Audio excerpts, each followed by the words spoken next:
Baik, Assalamualaikum warahmatullahi wabarakatuh. Sebelumnya perkenalkan nama saya Irfan Triadi Saputra. Saya NIM 2009017. Saya dari Politeknik Harapan Bersama dari Prodi Teknik Informatika.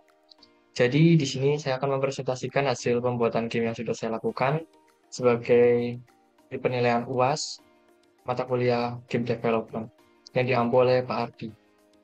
Jadi di sini saya membuat sebuah game yang sederhana yang bernama Fighting Dog. Jadi yang dimana di sini ada playernya, playernya itu seekor anjing yang harus menyelamatkan hewan peliharaannya yaitu unta-unta kecil yang berwarna putih. Nah, namun untuk si player menyelamatkan unta-unta tersebut itu harus melewati beberapa rintangan, yaitu ada musuh, ada dua musuh. Yang pertama ada yang musuh yang kecil, yang dimana musuh tersebut akan berlalu lalang bergerak secara random dan jika si player terkena musuh tersebut maka akan mengurangi nyawa memberikan damage sebanyak satu. Jadi nanti nyawa playernya akan berkurang satu. Dan kemudian ada musuh satu lagi yang lebih besar, yang dimana musuh tersebut akan mengejar si player. Jika player terkena musuh tersebut, maka akan mengurangi nyawa sebanyak 100, yang dimana itu akan langsung membuat game menjadi kalah. Membuat membuat si player langsung kehabisan nyawa. Kemudian, jika si player berhasil mengambil satu demi satu unta kecil tersebut, si player akan mendapatkan poin sebanyak 1 poin dari setiap objek yang diambil. Nah, jika di sini sudah saya setting, jika si player mendapatkan 3 poin, maka game akan dinyatakan menang. Jadi yang pertama saya lakukan di sini, saya akan melihatkan aset-aset apa saja yang akan saya gunakan untuk membuat game tersebut. Jadi di sini aset yang pertama saya gunakan ada starter asset. Starter asset ini digunakan untuk membuat joystick karena game yang akan saya build ini adalah game mobile. Kemudian ada tokenized BR ini. Ini adalah karakter yang akan saya gunakan sebagai player. Kemudian ada, nah ini, Riborau, yang dimana ini akan menjadi musuh yang akan mengejar si player. Kemudian ada ini, Boximon. Boximon adalah musuh yang kecil yang akan bergerak secara random. Jadi yang pertama saya lakukan adalah membuat kontrolnya terlebih dahulu. Di sini saya menggunakan nested parent, yang dimana saya ambil dari starter asset dari sini. Dan di sini saya masukkan player saya di dalam geometri. Nah ini. Tujuannya untuk apa? Jadi agar si player ini masuk ke dalam controllernya. Jadi nanti tampilannya akan seperti ini. Jika si player berada di luar geometri, maka si player dinyatakan keluar dari button tersebut.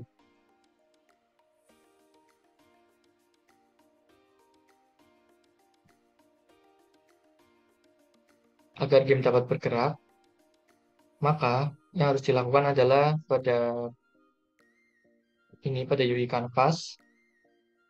Nah, di sini ada UI Canvas Controller Script, yang dimana ini ada outputnya. Nah, output ini bertujuan untuk mengarahkan. Jadi nanti biar di mobile itu joystick ini bisa digerakkan berdasarkan objek yang ada di dalam sini. Nah, objek yang ada di dalam sini adalah player. Jadi nanti si player itu dapat digerakkan menggunakan joystick tersebut. Di sini ada untuk movement, kemudian ini ada untuk kamera, ada untuk loncat dan juga berlari.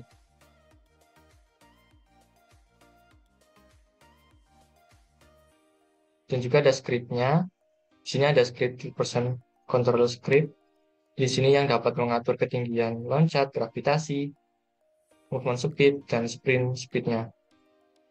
Jadi dari pergerakannya, kecepatannya itu semua diatur pada script di sini. Nah, kemudian di starter asset input, di sini saya checklist bagian cursor lock dan cursor input for lock. Jadi agar saat game dimulai itu kursornya itu hilang dan saat kursornya digerakkan ini pada laptop ya, kita pada laptop, secara otomatis kamera akan bergerak mengikuti kursor saya.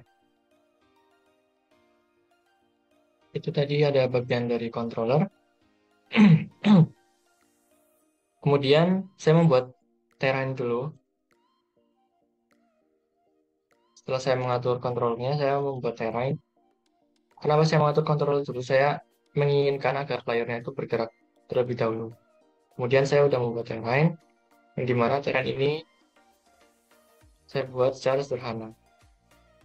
Di terrain tersebut sudah saya isi dari rumput dan juga ada tumbuhan-tumbuhan, ada palem dan lain-lain. Nah, saya pakai ini, ada raised or low terrain. Ini digunakan untuk membuat, nah ini gundukan-gundukan yang ada pada tanah di sini. Kemudian ada Pinterest. Pinterest ini untuk menambahkan objek-objeknya kayak tombol, kayak tumbuhan-tumbuhan ini. Jadi saya gunakan pakai ini dan bisa diatur size-nya. Dan juga ketinggian dari pohon tersebut juga bisa diatur di sini.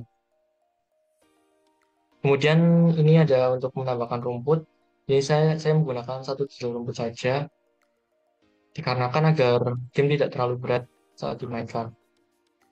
Dan saya udah ngasih full satu terrain dengan rumput yang sama. Setelah terrain udah jadi, saya membuat kanvas. Nah, kanvas depan ini. Dan di sini saya menambahkan teks. Yang pertama ada health. Health ini untuk nyawa. Nah, ini itu untuk nyawa. Dan di sini saya tulis 100. Kemudian dari nyawa tersebut saya kasih script. Nah, script nilai ini untuk memonitoring. Jadi script ini itu nanti yang akan menggerakkan angka tersebut, angka 100 ini. Dan script ini akan dikonekkan pada script yang ada pada musuh. Jadi script di musuh itu akan mengurangi health ini, mengurangi nyawa tersebut. Nah, kita buka dulu scriptnya.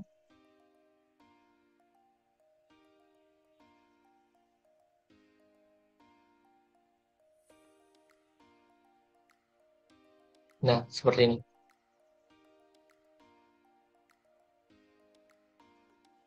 Kemudian ada score. Skor sistemnya hampir sama kayak yang di Hell.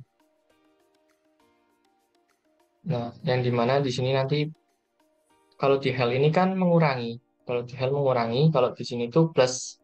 Jadi di sini min-min, di sini plus. Cara kerjanya sama, hanya yang nyawa itu berkurang dan yang skor itu bertambah. Dan yang skor ini nanti diletakkan pada unta-unta kecil yang berwarna putih itu yang sebagai poin yang dapat diambil oleh player. Kemudian di sini ada teks. Teks yang saya buat sebagai copyright aja. Nah, kemudian di kanvas ini kan ada kanvasnya nih buat naruh skor dan health ini. Nah, di sini saya bikin script nilai. Nah, dari script nilai ini, nanti kita taruh ininya, teksnya. Teks mana yang akan diarahin. Nah, di sini ada poin teks dan juga nyawa teks. Nah, untuk yang nyawa saya tarik health ke sini dan yang poin saya tarik skor ke sini. Dan kemudian setelah sudah membuat player, membuat kanvas, tampilan, dan lain-lain, kemudian saya membuat ini dulu, membuat dombanya. Unta kecil. Ini sebenarnya unta kecil yang berwarna putih, yang dimana unta ini akan bergerak secara random. Nah, di sini saya udah kasih rigid body, saya bikin is kinematic ya, bukan use gravity, karena use gravity nanti ke bawah nembus. Nah, kemudian saya tambahkan vocal leader juga, dan ini is triggernya saya checklist. Nah, kemudian saya menambahkan ini, script gerak random.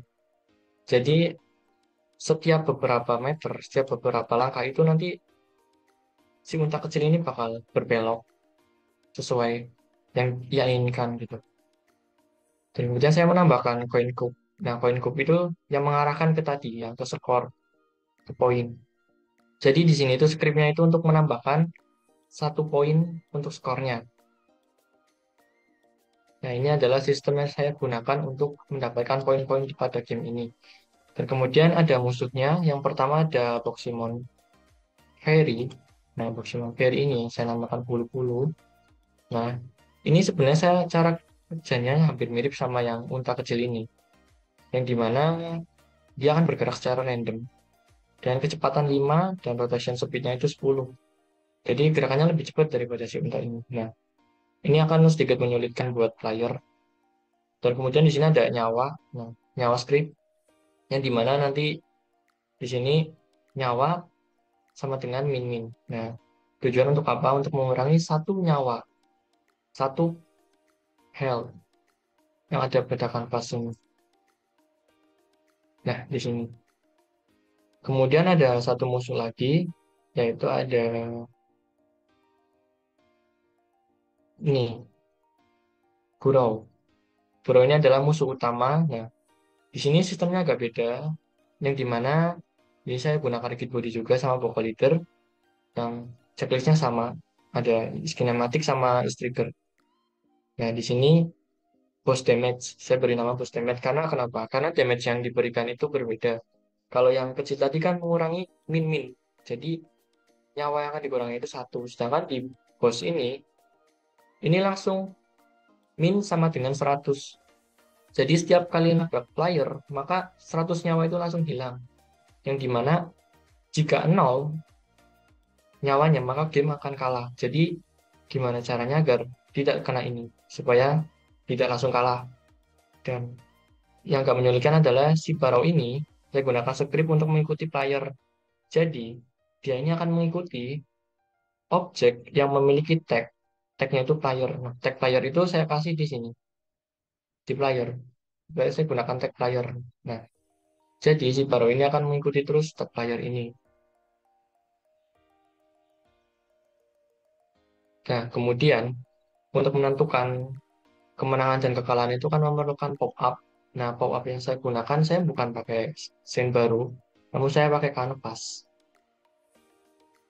Nah, ini ada notif menang dan notif kalah. Di sini masih saya tutup notifnya. Saya buka dulu. Nah, ini adalah notif menang dan ini adalah notif kalah. Jadi sini sengaja saya tutup karena kalau nggak ditutup itu nanti akan muncul terus. Nah, gimana sih cara ngeluarinnya itu? Nah, di sini saya gunakan script. Scriptnya tidak ada di sini. Jadi saya taruh di layar paling depan sini. Nah, scriptnya saya taruh di sini, yaitu di nested parent. Nah, ini ada script pop-up menang dan pop-up kalah. Logikanya kayak gini. Jika di pop-up kalah itu, jika nyawa sama dengan 0, maka dia akan load objek. Load objek. Jadi objeknya itu akan otomatis nyala bahwa game dinyatakan kalah. Kemudian di situ saya kasih kode timeout. Jadi saya buka kodenya. Nah, ini ada timeout. Jadi secara otomatis waktu itu akan berhenti jika notifikasi kalah itu aktif. Ini true, menampilkan pop-up. Hal ini juga sama kayak pop-up yang ada pada pop-up menang, hanya saja bedanya jika ini di logika ininya. Nah, ini kan nyawa, jika nyawa kurang dari sama dengan 0. Nah, kalau di pop-up yang menang cuma diganti itu aja sama objeknya yang dipanggil. Nah, di sini jika poin lebih dari sama dengan 3, maka game akan dinyatakan menang. Nah, maka logikanya dia akan menjalankan show game over pop-up. Nah, ini. Maka notif menang ini akan aktif. Nah, ini kan udah dipanggilnya di atas game objek, mengambil objek yang bernama notif menang. Nah, kemudian notif menang itu aktif, dan kemudian game dihentikan. Jadi seperti itu yang ada pada sampel scene-nya. Dan kemudian game itu kan kurang menarik kalau nggak ada pembukanya. Oh ya, sebelumnya di sini juga saya udah nambahkan ini audio agar gamenya tidak terlalu boring. Nah, di sini saya udah menambahkan audio klip ada latar musiknya yang saya ambil dari YouTube. Nah, kemudian agar gamenya lebih menarik, di sini saya menambahkan main menu. Nah, ini sense main menu.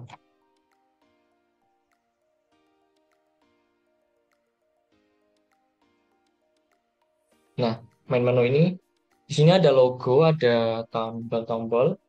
Di sini saya udah membuat logonya secara mandiri, saya membuat sendiri di Canva. Jadi biar asetnya itu original. Dan kemudian di sini ada main kameranya. Jadi saya membuat empty object sebenarnya. Saya membuat empty object. Kemudian dalamnya saya kasih kanvas. Kanvas ini buat tempat ininya ya, buat tempat layarnya. Nah, di dalamnya saya kasih raw image. Kemudian di raw image ini, di dalamnya saya kasih latar. Ini, di raw image ini ada latar. Kemudian di dalamnya, di raw image ini, di dalam raw image ini, saya buat raw image lagi. Nah, ini gunanya buat apa? Ini untuk menaruh logo. Logo Fighting Dogs-nya ini taruh. Nah, Jadi nanti tampil di sini. Kemudian saya membuat button, ada mulai, centang, dan keluar. Dan juga saya menambahkan audio. Audio ini saya ambil dari soundtracknya Harry Potter. Nah, kemudian sistemnya gimana? Jadi nanti sistem di sini itu hanya load scene. Jadi ketika diklik mulai, nah di sini, di script ini, maka bakal meload sense, load scene ini. Nah, meload scene, sample scene ini. Jadi meload ini, jadi akan langsung masuk ke gamenya. Dan juga kalau exit, maka dia akan keluar dari game. Oke, saya lanjutkan karena tadi memori HP saya penuh. Nah, tadi kan meload sense. Jadi secara otomatis akan membuka simple scene ini. Nah, kemudian dia akan masuk ke dalam game. Oke, jadi sekian presentasi dari saya. Kurang lebihnya mohon maaf. Dan habis ini akan saya tampilkan juga demo yang udah saya lakukan di dua gadget yang berbeda, yaitu di HP saya sendiri dan HP teman saya. Karena dalam kedua gadget itu memiliki performanya masing-masing. Jadi habis di akhir video ini akan saya tampilkan. Baik, sekian dan terima kasih. Mohon maaf apabila ada kesalahan. Wassalamualaikum warahmatullahi wabarakatuh.